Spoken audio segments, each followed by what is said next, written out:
कुछ कहना है? बोलो। भगवान श्री राम सूर्य वंश के थे तो उनके नाम के बीच चंद्र पे लगता है। हाँ ठीक है, बहुत अच्छी बात पूछी। सूर्य क्यों नहीं लगता है? हाँ? श्री रामचंद्र तो चलो चंद्रवंश के तो नहीं थे, नहीं हैं, तो रामचंद्र लग गया, पर सूर्यवंश के हैं तो सूर्य क्यों नहीं लगा? कहीं सुना आपने? श्री राम सूर्य की जय हो, सुना आपने कहीं?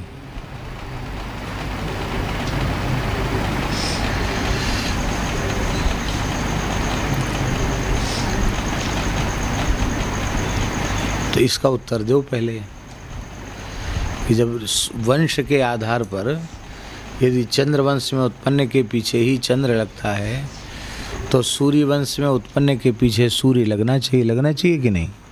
बताओ। श्री राम सूर्य की जय हो कभी सुना आपने? तब इसका अर्थ है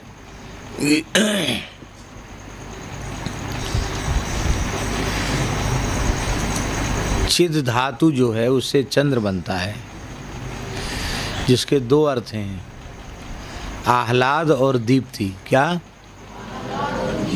हाँ, आह्लाद माने जिसको देख के बहुत आनंद हो, भीतर से प्रसन्नता हो, और दीप्ति माने प्रकाश। तो चंद्र शब्द का अर्थ है जो एक साथ दो चीज़ों का अनुभव जिसके दर्शन से हो वो चंद्र है। एक तो आह्लाद और दूसरा है दीप्ति। भगवान श्री राम के दर्शन से केवल उनके प्रेमी भक्तों को ही आह्लाद नहीं होता है, जो राक्षस हैं, असुर हैं, तमोगुणी हैं, उनको भी दर्शन से आह्लाद होता है। सूप न खा के नाक कान कट गए, काट दिए लक्ष्मण जी ने, और खरदूषण तरसरा अपनी बहन के अपमान का बदला लेने आए। 14,000 सैनिकों के सहित युद्ध के मैदान में उपस्थित हुए, और राम जी ने लक्ष्मण जी से कहा कि तुम सीता जी को लेकर गिरी कंदरा में चले जाओ, उनकी सुरक्षा करो, मैं अकेले ही इन राक्षसों के लिए पर्याप्त हूँ। तो भगवान श्री राम अकेले युद्ध के मैदान में खड़े हैं, और जिनकी बहन के नाक कान काट कर उसका तिरस्कार किया गया, वो कह रहे हैं कि यद्यपि भगनी कीन कुरूपा बध लायक नहीं पुरुष अनुपा। भले ही हमारी बहन के नाक कान काट दिए तो काट दिए, लेकिन ये तो इतने सुंदर हैं, इतने अच्छे हैं, इनका दर्शन करके इतना आनंद हो रहा है, ये मारने के योग्य नहीं है। तब किस लिए योग्य हैं? बोले ये तो हृदय में बिठाने के योग्य हैं। ये कौन कह रहा है? राक्षस कह रहे हैं। तो जिसकी बहन का ऐसा अपमान, उसको तो क्रोध होना चाहिए कि नहीं?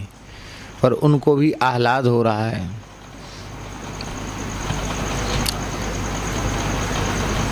और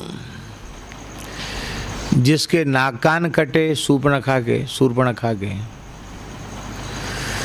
वो स्वयं कह रही है। खरदूषण तरसरा पूछ रहे हैं, इसके बाद रावण पूछ रहा है, तो क्या कह रही है वो?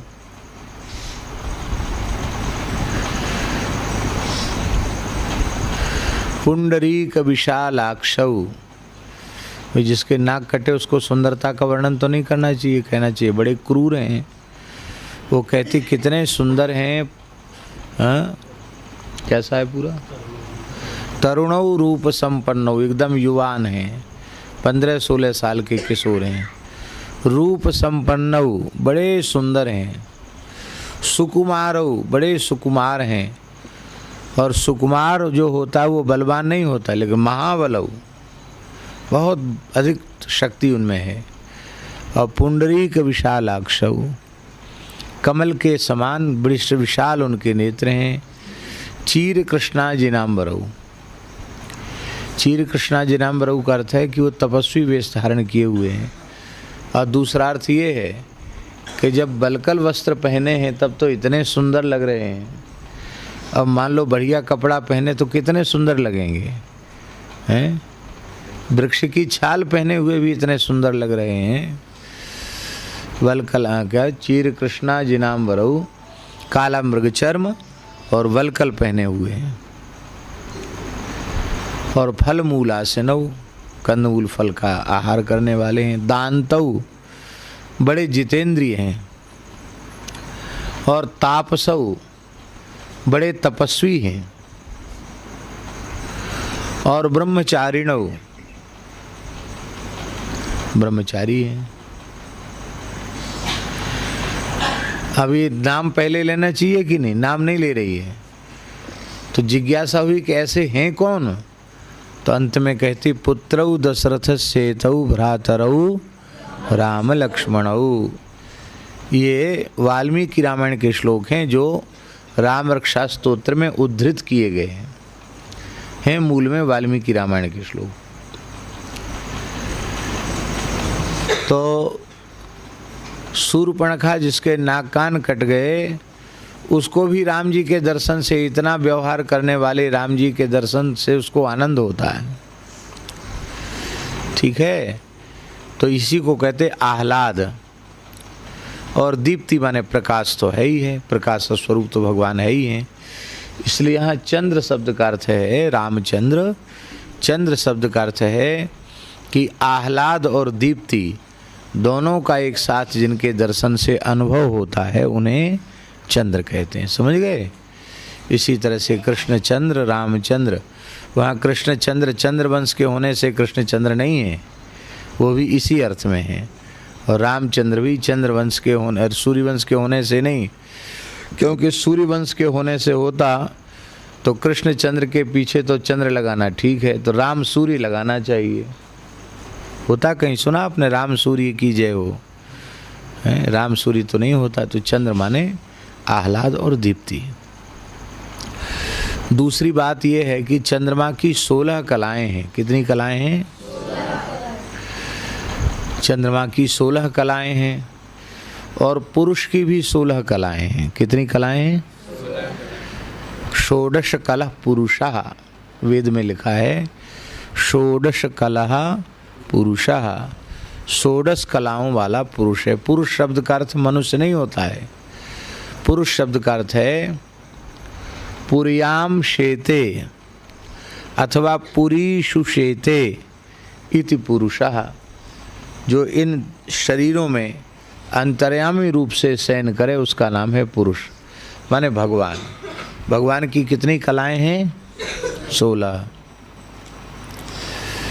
16 कलाएं भगवान की। कला शब्द का अर्थ क्या होता है? कला शब्द का अर्थ होता है दिव्य गुण। भगवान में 16 दिव्य गुण हैं।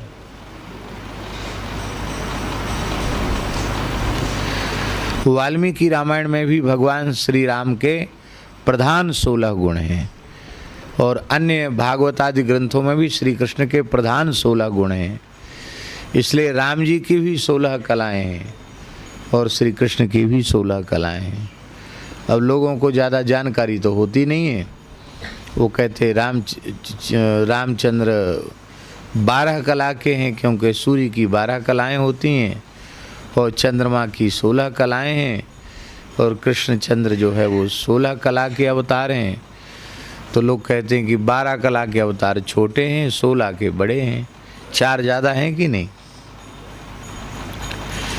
पर ये बात वही लोग कहते हैं जिन्हें संस्कृत का बोध नहीं है या सिद्धांत का बोध नहीं है। ऐसी बात वही लोग कहते हैं। चंद्रमा उसकी 16 कलाएं होती हैं, माने 16 तिथियों में चंद्रमा पूर्ण होता है, इसलिए चंद्रमा की 16 कलाएं कही गई। और सूर्य 12 राशियों में पूर्ण होता है तो सूर्य की 12 कलाएं कही गई। तो जिसकी 12 कला हैं, 12 राशियों में सूर्य जाता है, वो 12 में पूर्ण है, और जो 16 में जाता है वो 16 में पूर्ण है। अपूर्ण कहाँ से होगा? अष्टदल कमल अष्टदल में पूर्ण है, और 12 दल कमल 12 दल में परिपूर्ण है, और 16 दल कमल 16 दल में परिपूर्ण है। इसलिए यह कोई प्रश्न ही नहीं है कि वो 16 कला ये 12 कला। 16 कला का अर्थ है 16 दिव्य गुण। जैसे अब गिनती करो, कोन्वस्मिन् साम्प्रतं लोके गुणवान कश्च वीर्यवान धर्मज्ञश्च कृतज्ञश्च सत्यवाक्यो दृढ़व्रतः चारित्रेण चको युक्तः सर्वभूतेषु कोहितः विद्वान् कः कस्समर्थश्च कश्चैक प्रियदर्शनः आत्मवान् को जितः क्रोधो द्युतिमान् को नुसूयकः। 16 हो गए। कस्य बिभ्यति देवाश्च जातरो सस्य संयोगे, 16 हो गए पूरे। वाल्मीकि कहते एतदिच्छामहं श्रोतुम परम कौतूहलम में। हे देवर्षि नारद जी, ये 16 गुण किसी में एक साथ विद्यमान हो, ऐसे किसी महापुरुष का परिचय मैं जानना चाहता हूँ। तो राम जी का चरित्र नारद जी उनको सुनाते हैं। यही श्री सीताराम प्रतिदिन सत्संग एवं दर्शन के लिए श्री महाराज जी के ऑफिशियल चैनल को जरूर सब्सक्राइब करें।